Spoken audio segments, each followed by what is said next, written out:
Grand rising, everyone. Alchemy to life. Spirit and coffee. Come cover here. Mm-hmm. Yummo. All right, so let's get into the book. Again, reading the Emerald Tablet, Alchemy for Personal Transformation.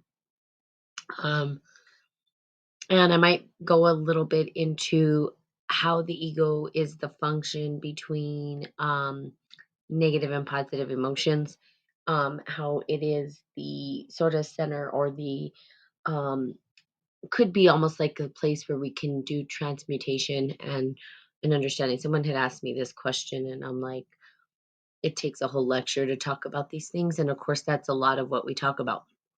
How to work with the ego. The ego isn't all negative. People think that. Um, but it's not. And so it's really a function of our consolated personality type, where we pull from all these energies to develop and form who we think we are. And so the ego itself is just a function of us surviving. Basically, it was created for us to survive and also to pull from the unconscious mind so that we can then start to look at things consciously and understand. And we've been talking a lot about that. And so you could say it's the function of the ego, and the ego is good, and it can grow, but the ego does get afraid, and that's the big piece of the ego. Ego is afraid of death. It's afraid to die. Where us ourselves, I mean, or energy's forever, right? You can neither create nor destroy energy. It just continues to go on. But our bodies, our vessel that we keep, and the constellated um, ego, our personality, or energies that we embody die off. And that's what the ego is. And then it's afraid to die. It's afraid that it's going to go away, and that it's not everlasting. So that's where the fear of death comes from, is our ego's fear of death. Really, it's our ego that's afraid. Okay. And it's consolated. So there you go. Okay, so let's go into we above and below, and we've been talking about that, and how we can use the one mind to change and transform the one thing. And it's the precursor of all physical manifestation. And it's temporarily split off from the one mind, the consciousness embodied in mind, the maker. Participants are fashioning of reality as we know it. Okay. So we are creating reality as we know it. This is the same idea as Dimiraj or divine craftsmen expressed in some religions. And we talked about this yesterday. On the microcosmic scale, mind the maker is nothing less than the mind of man, and anyone who is centered and balanced along the cosmic axis can be touched, or can be in touch with the powers of both the above and below. Once we find our equilibrium and our center, we can pull from or extract. And where we're extracting from is the unconscious mind, the collective unconscious, the interstellar, interdimensional. What they've done now, see, because what happened in history is that they pulled out or extracted fantasy into the external, and it became objectified. We started to objectify it. And I had read this article, how Disney believed that the imagination was an external thing. It's not, it's an internal thing. And now we're clinging on to these external fantasies rather than looking at our internal ones, which are a lot more cool, to be honest with you. Our dreams being the most, vivid. And I've been having some pretty, well, I always do, but my dreams are getting, I mean, sometimes they're so on. Like I remember whole dreams and kind of a lot to process. Um, but we take from the above and the below, and then we are able to create. Okay. Hermes is eager to learn more, and the divine mind continues to explain the details of creation, showing him all levels of existence, from the basic four elements of matter fashioned out of the one thing to the eight heavenly spheres contained within the one mind itself. Now, next, the divine mind reveals that man himself is a copy of the universe and contains within himself all of the levels and all of the same powers of light and darkness that make up the fabric of the above and the below. This is where people get it wrong. Good morning, The Rock. Good morning, guys. Good morning, GP Man. Good morning, those on Facebook. Please say good morning. Sorry for my glasses. There's like a glare, so you can't see what's going on. We are a universe. Our whole body is a small, tiny universe, which is kind of cool if you think about it. We're a walking universe. There are so many cells, so many things going on in our body that it's funny, we can't even look here. Let's just think about it this way. I love to make people really, really understand how magnificent we are, because people are like, life sucks, this, that, this. Okay, well, it could. And there's a lot of circumstances that make us feel like life could be terrible at times, right? But when we start to think of the magnificence that we are and that we hold, and when we forget that, it throws us off. But if we remember it, it it sort of triggers that coolness in us, right? That opportunity to be excited about life, or to say, wow, we are magnificent. We are greater than we think we are. Because if you think about it, okay, our body's an entire universe. We literally, doctors literally, cannot tell you everything about the body. They just don't know, right? They know pieces, and then they could talk about things, but science is always going. Why? Because there's so much complication within the body. I mean, it's an intricate system that we can't really fully understand it, just like we can't understand everything that's happening in the cosmos. But we try to understand it. We try to say, well, we could pick it apart. There are so many things that they're still discovering within the body, because it's an entire universe. There is no way that they can know it all. Right? They can't even explain how our heartbeats and how all these functions continue going without us having to do anything. It just happens. It just happens. I mean, they would say it's the function of the body, like, oh, well, because of this or that, the other. How was it developed? Where did it come from? How come? Why? Those are just questions that probably never will get answered. I mean, it's pretty cool. And it's beyond a machine. We're not a machine. There's something else there. And this is what gets people scratching their heads, especially scientists. And we forget that. We forget the magnificence of who we are, because we have an entire universe that exists in us. We are a universe walking around. And because we're created from the same fabric of God, in God's image, right? Or the one thing, or the one mind. And because we're a carbon copy, we're like a copy of that, which is kind of cool. And we're part of the actual original piece. So we actually have an entire universe that we can navigate. Now, the question is, how do you work with your universe? Because that is your universe. It was gifted to you. You were gifted an entire universe. I mean, it's a huge responsibility when you think about it. The human body is so hard to navigate. It's not easy. And as we get older, it becomes even more challenging, right? We're trying to figure out, how do we perhaps stay healthy and younger a little longer? How do we feel good as we start to age? Our universe totally coming apart or decaying, right? At times. So if we thought about it, we live within a universe, and we are a universe, and we're an extension of that universe. I mean, it's pretty magnificent when you think about it. Our bodies are just pretty cool.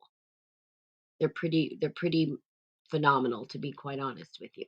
The fact that we have a functioning body, and sometimes we forget about that. We just goes over our heads. We don't even think about it. We're just going on with our day, and we don't think about it until somebody steps on your toe and it hurts like hell, or you knock your toe on a bed or something, right? And you're like, ah, then you remember, you're like, holy shit, I have a body. Right? Then we're wanting to pay attention. Or if someone says, oh, you're ill, and then we're like, oh God, we got to change our lifestyle, because now we remember we have a body. But it's been functioning for you. I'm sure your body feels good more than it doesn't. If it doesn't, well, then how do you work with it? How do you start to mend and mold and regenerate your vessel, so that your universe is functioning properly? We are a carbon copy, and we can create. We're creators. Pretty cool. I think it's badass, but I don't know how you all feel about it. Okay. So reveals a copy of the universe and contains within himself all the same levels and all the powers of darkness and light. Here we go. This is what I love. Light and darkness. We don't take out anything in alchemy. I'm going to say that a trillion billion times. I hear it all the time. Well, if I'm just getting rid of my negative emotions. No, you're not. No, you're not. It's not going away. That's not the existence we live in. It's there. We're both light and dark. We just need to learn how to work with them both. And they didn't 100% teach us how to work with the dark emotions. They didn't teach us how to work with negative emotions.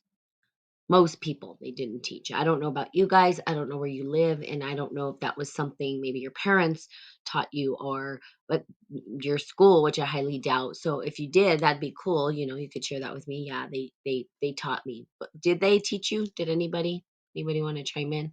Or is it a big hell no? I'm pretty sure it's a hell no. They don't want you to know how powerful you are. Are you kidding me? They're afraid. They're frightened. If we know how powerful we are, they no longer have a grip or control. By they, I mean the ones who created this civilization. Not many teach it. I've been helicoptered. Ah, got it. You were a helicopter child. Sorry. Must have been terrible. My parents were opposite. I don't think they paid attention to me at all. I just kind of ran around all over the place. Latchkey kid. That's what I was. Raised by the streets and my friends. Okay. And I inscribed in my memory the benefaction of the divine mind, says Hermes, upon leaving his altered consciousness. And I was exceedingly glad, for I was full with what that for which I craved. My bodily sleep had come to a sober wakefulness of soul, and the closing of my eyes, true vision, and the silence, pregnant with good, and my barrenness of speech, a brood of holy thoughts, becoming God inspired, I attained the abode of truth. People throughout the ages have had similar encounters along the spiritual axis of reality. Jacob's vision of the ladder, described in Genesis, is an example. After falling asleep in the field with his head on the rock, Jacob has a vision of a splendid ladder reaching to the heavens. Using the ladder, the angels' archetypal powers are able to traverse heaven and earth. That ladder would become the oft used image in the art of alchemists, referring to the 7 steps of transformation contained in the Emerald Tablet. Here we have imagery. And as we do this work, it doesn't come in words. Now, symbols, if we know words are symbols. And so we've put together and constructed all of these symbols to be able to describe the world that we see around us. Hieroglyphics, if we go back, right, in ancient times, and we look and we see these depictions of things. Now, imagery was a big piece of that. So artists really have tapped into this imagination. Now, if we wanted to go back and look in history, artists were revered back in the day. And I'm talking about like, really, really profound artists who understood how to apply alchemy to their work. They were paid um, huge amounts of money, right? They were really popular. Some not so much, and then not popular till later. But still, when we look at life now, what's the first thing to go in school? Our art programs, right? Music programs. Anything that would entice the imagination has been thrown out. Everything has become scientific, and the imagination of the world has totally been shut down, or they've tried to. And artists are not revered, right? You have starving artists because nobody or we don't focus on that as being something that's meaningful. The artist isn't as important as the scientist in the lab creating pharmaceuticals to feed us. So we've really reversed it. We're really living in the shadow right now of some pretty heavy stuff. And to get out of it, we need imagination. And that's what I mean, if you haven't heard me say it a billion trillion times, that's what I keep saying. It's our imagination. We have to tap into that and come up with creative new ways to create a new world, because the old way isn't working. People are waking up. They're starting to see that it doesn't work, but we are the ones, and some people are waiting on someone to drop out of the sky to save them, and that's not going to happen. We are the ones that are going to save ourselves. We are going to work together. What fell out of the sky is our consciousness expanded, right? The unconscious sort of dropped out of nowhere and said, "Hey, I'm here." Now, when we talk about the seven, because we talk about the seven seals, the Bible talks about the seven seals, and you hear about these seven steps and you hear about the ladder. Well, that is your chakra system. And people I don't think really know. They think there's, I don't know what they think. They think that somebody's going to be up there ripping some seals open and trumpets are going to sing. And no, vibrational frequency could be the trumpet that opens the seal. Why? Because vibration and tone actually open up the chakras or allow the chakras to be utilized properly. Okay. All of these secrets are, they're there, but how do we put them together? That's the question. And people are sort of trying to piecemeal everything together that are truly on the path to their divine purpose, or walking their truth, or recreating reality without all the craziness that they see happening in the world. And people are starting to wake up. And I'm here to give you the way, a path, a process, so that you can find your truth. What is your truth? How do you walk it? Well, the seven seals, and they talk about this in the ladder to heaven. Now, I've have a bunch of diagrams. So for me, I get sacred geometry is, and I don't share this stuff very much on my Spirit and Coffee. Every once in a while I'll share some of the stuff that I have.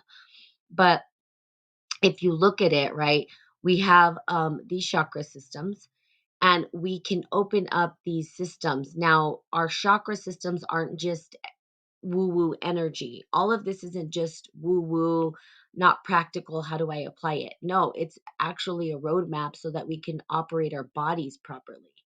Once you know how to operate your body properly, your mind, your emotions, your physical body, spirit, mind, body, right? Once we understand how to unlock that and work all that together, we have access to the above and the below. That's what it's talking about in the equilibrium. How do we find our equilibrium so that we're working with both? That's where true manifestation exists. That's how we get to manifestation. Now there's visuals and pictures that can help you see it, and that's what I do. I get sacred geometry to show what it looks like, right? But that's not the map is not the actual terrain. So again, we have to apply it. Now, the chakra system, I'm sure you guys already know, I'm sure I'm just preaching the choir here, but it's also connected to our hormones, right? And hormones have the ability to shape and change our DNA and RNA. Okay. So hormones are critical, and we have seven major organs or glands, I'm sorry, that secrete hormones, starting with the root. Okay, we have genitals, and that's where it starts. They secrete hormones, and then we start to move up the body, and as we move up, and the biggest issue we see with people, like let's say, for instance, that have issues with their thyroid, it's usually because of communication. They're holding something back in the throat, right? So that's how they sort of diagnosed individuals based on what was going on in the ancient times. And we still have people who are trying to bring this back to life. Traditional medicine, the traditional medicine being, how do we work with the body that exists within you, because you may have blockages. If you can get your hormones balanced, if you can get everything in balance, you can start to have a deeper connection to fifth, sixth dimensional time space. That's how it works. The body has to be functioning properly. It's really hard to be able to meditate and reach these other places when you're have chronic pain in the body, obstruction. So we have the Ayurvedic system, and the Ayurvedic system says, well, let's get rid of the obstruction so that your body is operational so that you can pull from the above. Right now, I'm not going to say nobody. Right now, people don't know how to pull from the above. That's the biggest issue that's happening right now. People cannot be creative. They're stuck. They're dense. Their body's obstructed and pulled down and gravitationally stuck. Why do you think all of these sages and gurus and prophets and even Jesus Christ did fasting, right? They did fasting so that they can get rid of the obstruction in the body. Most traditions have a fasting ceremony. So the seven seals, the seven chakras, and recognizing now there's a big topic, and I'm going to bring it up. Too bad Bahram's not on here because he's the one who loves the conspiracy stuff. Now, conspiracy theorists would say that they're trying to change our DNA, RNA. Now, that would make sense if I wanted to perhaps be in the shadows and work in the shadows and be a sorcerer and I wanted to control people. That's exactly what I would do. Why? Because we express our genes in a certain way. There's certain things that happen when we start screwing with the hormones and the hormones in the DNA. So what have they done? Well, they've put hormones in our food supply. I mean, it's really it's right there in front of us basically. They've screwed with our food supply purposefully. Well, why? Why are they putting hormones in the meats, right? Well, most people are eating meat and there's an abundance of meat and everybody started eating more meat. Why? Because they kept pushing meat on us and then they started to inject it with all of these things, these chemicals that would change the DNA and RNA, would change the hormone levels in our body. So we right now are facing a lot. I'll just say that it is a lot. It's a lot. I definitely don't want to overwhelm people. It's like, oh my God, food is a big one. It's a hard one for most. It's a hard one for me even. Trust me, it's probably the hardest challenge that I got to get through is the food piece. Um, I can say that there are a couple things that I can say. Lower your sugar and get over sugar if you can. It's a big one. Everybody knows that. And then sodium, if you can lower your sodium. Those are two things that you could start with. And of course, water, water, water. um, but it's hard. It's hard, and food is a big, big, big, big one. But it is the one thing that helps us to detoxify and purify. There was this beautiful what is it, like a infographic and showing, right? We detoxify our bodies and then we put nurturing food back into it. So food can do both if we eat the right foods. See, we don't need to take any pharmaceuticals. Our bodies weren't made for pharmaceuticals. That's a man-made thing. Animals weren't going around looking for pharmacies to take medicine to heal. They knew how to eat plants and they knew what to eat. And at one point we were so connected to life and life force and Elan Vital, and we understood the vitality of actual plants that we were able to go and eat the plants and knew what plants would heal us. Well, we're no longer connected that way because now we have pharmaceuticals. We go to doctors and they give us a pill and say, hey, take this. We don't even know where the hell it's coming from. Like, I have zero idea. Like, I won't take it because I don't know. I just don't know. I don't know where it came from. I didn't pick it off the tree. you know, sometimes these ancient healers would go with you and you would have to pick your medicine. So you knew what you were putting in your body. We're not in the lab picking the chemicals that are going into these things. So I think not. It's a personal choice. But why? Because it could change our DNA. Now I know conspiracy. I'm not saying that these things are. Don't know. Um, don't have scientific proof and all that stuff, but they could. It could change our DNA and RNA, yes. And that's exactly where they would start if they want to control and program us. See, the um, gene expression in our DNA, if we change the DNA and RNA, well, then we can start to mutate and change things. Pretty much program. It's like the programming of us. It's our inner programming. So again, they talked about this in alchemy. So this is nothing new. I know that they're saying they've made all these scientific discoveries. Well, that's a damn lie. They just took what the ancients had and then they said, "Oh, look what we found." They already did it, and now they're just using it for their own benefit, which has always happened, right? Story repeats itself. Okay, now we know. Let's go. All right. So people throughout the ages have had similar encounters, as we talked about, and the ladder and the Emerald Tablet. The 20th century Christian mystic Hildegard of Bingen, I don't know if I'm saying that right, um, had many visions similar to those of Hermes, in which one mind merged with and organized the dark chaos of the one thing below, and she felt that God inscribed the entire divine deed on the human form. For Dominican clerk Meister Eckhart, created matter was an amalgam made up of the soul's thoughts. God is everywhere and is in everywhere, complete, he wrote.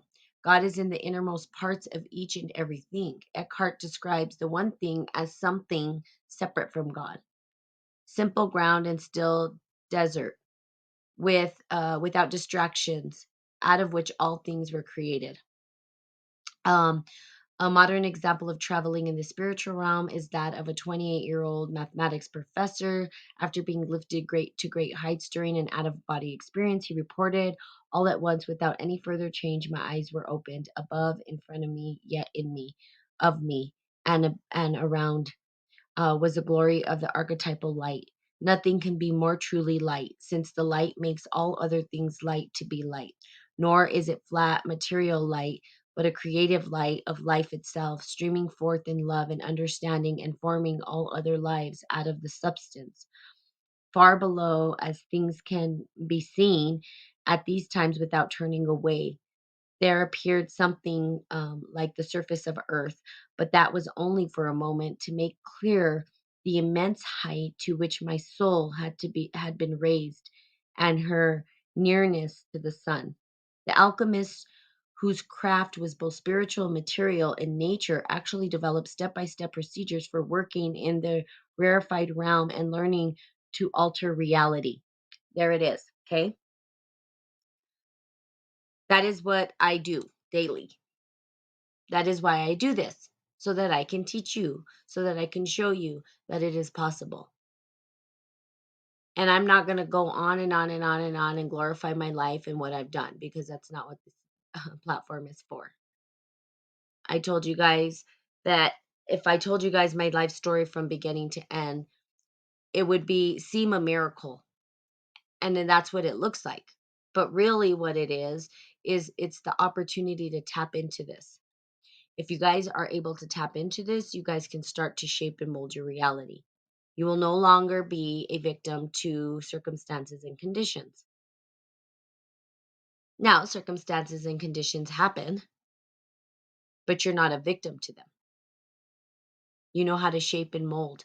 It's almost the best way that I can see it. It's almost like they can't see you.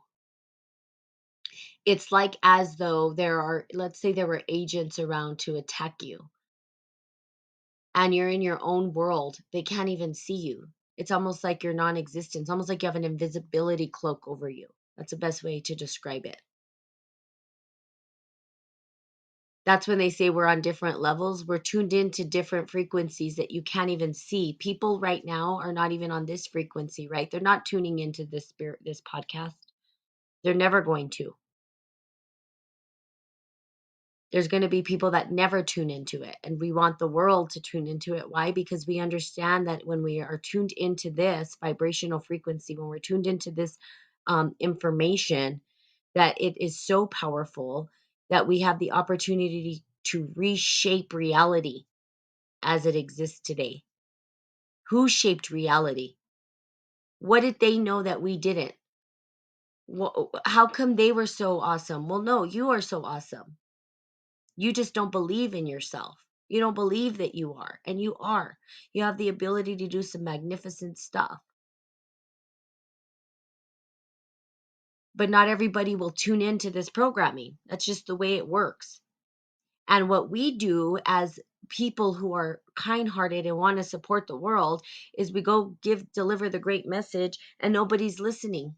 Well, no, they're not going to listen. It's not for them. They're not tuned in. And that's okay. They're tuned into something else. I don't know what. Maybe they're getting deeper and darker into matter, right? Descending to the underworld. The conversations that you have will really tell you what type of person you are and who you're around and if you're illuminating. If you're still in dialogues that are hindering your progression, if you're still hanging on to those relationships, that's okay. There's nothing right, wrong, good, or bad about it. But you've got to ask yourself, is this helping me or is it hindering me in my progression? See, not everybody will do this. And that's why we live in the system we live in, because not everybody wants to. It's a huge responsibility. It's a big undertaking. It's not something small. But we've been told our whole life we're small, we're insignificant, we're not enough. When we are truly magnificent and magical and marvelous, and oh my God, we've been given an entire universe to navigate. That's a huge responsibility in itself, just navigating thyself, right? Once we navigate thyself, and if you look back in history, as within, we've got to go within in order to shape the world without. We cannot do it otherwise. Again, these people, what do they have that we don't? Well, they just have the know-how and they're listening, they're tuning in so that they can utilize this information. But not everybody will, and that's okay. So, praise those who stick in here. You guys listen from beginning to end, which is pretty, GP man. And I don't know your name, but I just see a bunch of characters and I don't know what it says, but you, you're constantly tuning in and you stay the entire time. That's quite amazing. This is heavy information. People will drop in and out. People will drop in and out. People will drop in and out all the time. And it's because it's very heavy information. It's not light. Hey, Kumar, how are you? And some people tune out. They're like, all right, I'm done. They tune out, they go somewhere else, right? It's a lot. But if you hang in there and you listen and you hear and you start doing your own research and you start understanding, you can actually shape reality. We have that power. This reality wasn't created by anybody but humans. We created these buildings. We created our governments. We created all of the shit that's going on today. We did. Not let's blame somebody else. No, we did, humans. And we allowed people to shape reality and we just ascribed to that. And then what did they do? They said, well, here you go. This is what you're going to do. And we said, okay. And now we have the opportunity to reshape, remold, take back, reclaim our power.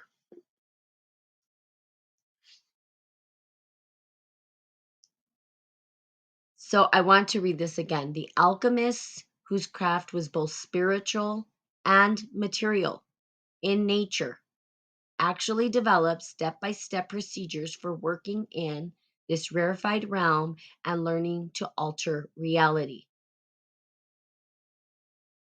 Spiritual and material. It's as above, so below. Working with the above and the below, the one mind and the one thing. Over centuries, they discovered ways of accessing the one mind and transmuting the physical and spiritual elements through the one thing. These transcendental operations are present in chapters 11 through 17, which we'll get to. However, before we can understand and apply powers of the above and the below in our lives, We have to try to comprehend the true nature of the one thing through which physical, psychological, and spiritual reality is transformed. I mean, that's exciting. And I literally have done that my whole life. Now, to teach people to do it, another thing. Now, some of the teachings we're doing, not just from me, and I've told you guys, and there's not very many people on here, but we are doing a retreat, and I highly recommend that you join that retreat. It's not just me, but it's being able to introduce people to spiritual alchemy in the popular media so people start to open up their minds, and then we can take them deeper into the work. You guys are already deeper into the work, in my opinion, for you to listen in and be here.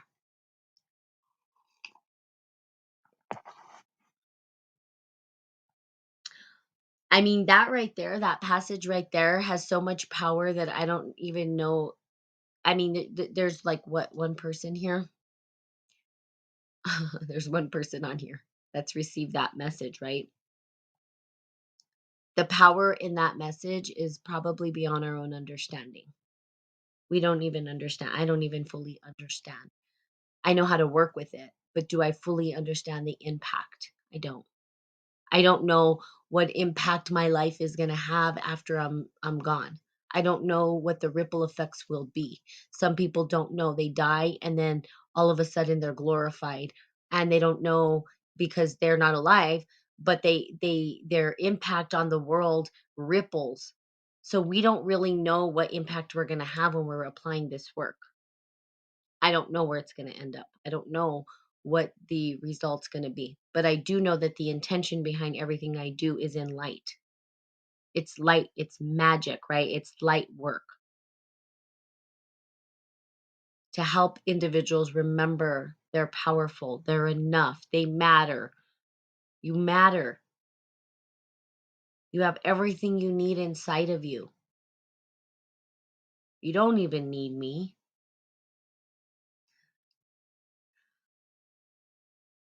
I'm here to guide, I'm here to support and teach.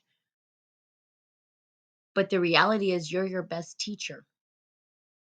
You have everything you need inside of you. You're an entire damn universe. That's pretty freaking awesome. Now we just got to take care of our universe and then stay committed to the work. And then we can shape reality. Pretty powerful shit. Like, honestly, they don't want people learning this stuff. I tell you, they don't. But people may never get there because it takes a lot of work. You have to continue to do it. You have to. You don't have a choice. If you want to do this work, you have to do it every day, all day.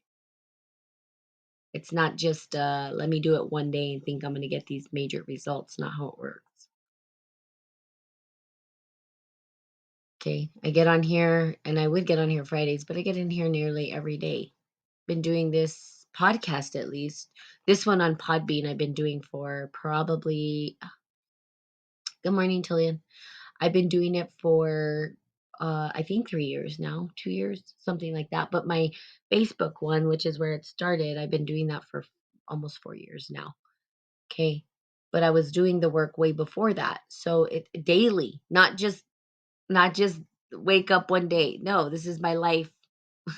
I'm here to teach. That's what I'm here to do. And I do it all the time as a practice. And I'm saying this because it does. It takes a full practice to understand the work. It's not just, yeah, one thing and boom, that's it. You got it. No, it's a journey, totally a journey. And there's layer upon layer upon layer, journey upon journey upon journey. I've gone on 50 million heroes journeys so far. I could write not just like a trilogy, but I can write probably, I don't even know, infinite numbers of books on the hero's journey that I've gone through, just like you could. Now it's just overcoming it and then working with it. So powerful, powerful stuff. I'm going to end now, but I want to read this passage again just so you can hear it. Okay, till the end. So please stay on until I'm finished reading the passage. The alchemist, whose crafts was both spiritual and material, okay, spiritual and material, in nature, actually developed step by step procedures for working in this rarefied realm and learning to alter reality. Over the centuries, they discovered ways of accessing the one mind and transmuting the physical and spiritual elements through the one thing. These transcendental operations are present in chapters, okay, 11 through 17. Okay. However, before we can understand and apply the powers of the above and the below in our lives, we have to try to comprehend the true nature of the one thing through which physical, psychological, and spiritual reality is transformed.